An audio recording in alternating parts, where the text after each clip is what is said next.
Today's video is solving equations using division. We did multiplication yesterday, and the opposite of multiplication was division. So to solve a multiplication equation, we had to divide. Now, to solve a division equation, we're going to have to multiply. Let's remember a few things before we do our equations today. An equation is a balanced scale, and if we remove something from one side, we also have to remove it from the other, so that we may remain balanced and equal. So whatever you do to one side, you must also do that exact same thing to the other side. To solve for the variable, you have to isolate your letter, your variable, onto one side and get all the numbers onto the other side of the equation. We're going to use opposite operations to isolate the variable. For example, if the number is being added to the variable, you then subtract the number from the variable. Okay, just a little reminder. To solve equations that involve division, we are going to multiply both sides by the denominator. Here. All right, there we go. All right, so to multiply both sides by the denominator, or what's happening here is x divided by 4. If x is being divided by 4, to solve this, we're going to multiply x times 4. So I'm going to put a times 4 up here and a times 4 over there. So now if I have this little equation here, this gives me 4 divided by 4, and 4 divided by 4 is 1.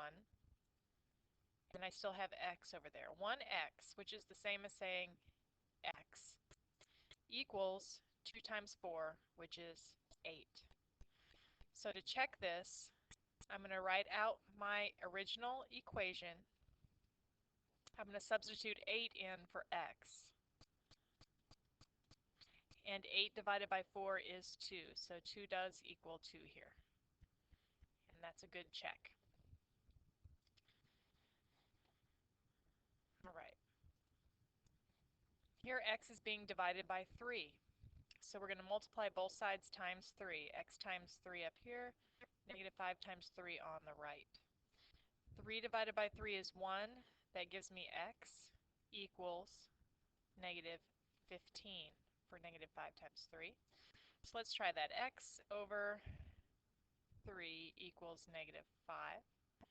And I'm going to substitute in negative 15 for x. Negative 15 divided by 3 is negative 5.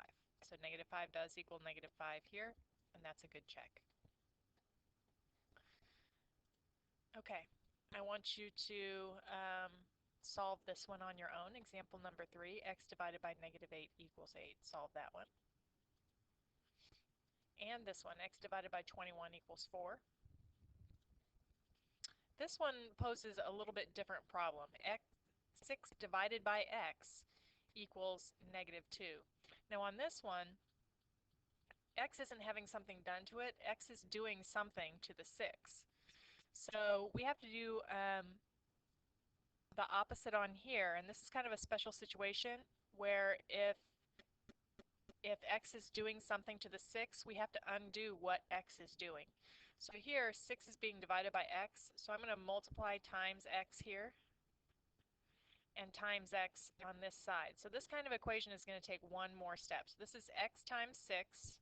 That gives me x times 6 divided by 6. The x's cancel. X divided by x is going to be 1. That leaves me 6 on this side. And negative 2 times x over here will be negative 2x. Now I can solve it using my multiplication steps. So x is being multiplied times negative 2. I'm going to divide by negative 2 on this side and divide by negative 2 on that side. These cancel, and they leave x over here. And 6 divided by negative 2 is negative 3. So let's check that solution.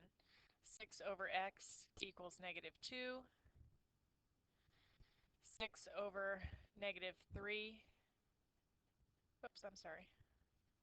Yeah, 6 over negative 3 equals negative 2. And 6 divided by negative 3 is negative 2 equals negative 2. Okay, so going back to our beginning part of the notes,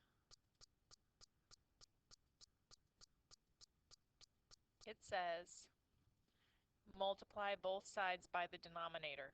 The denominator is the number on the bottom. So that's exactly what we did in example 5. We multiplied both sides times the number on the bottom. In this case, the number on the bottom was x. So we multiplied times x on top and times x on the right. Okay?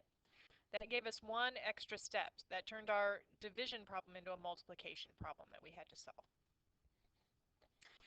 I want you to go ahead and try example number 6 like that. That's the exact same kind of question. Try example 6 and see if you can get that one. You only have a couple of practice questions to do tonight. I would advise watching this video a couple of times to make sure you've got it down, and we'll be practicing this in class tomorrow.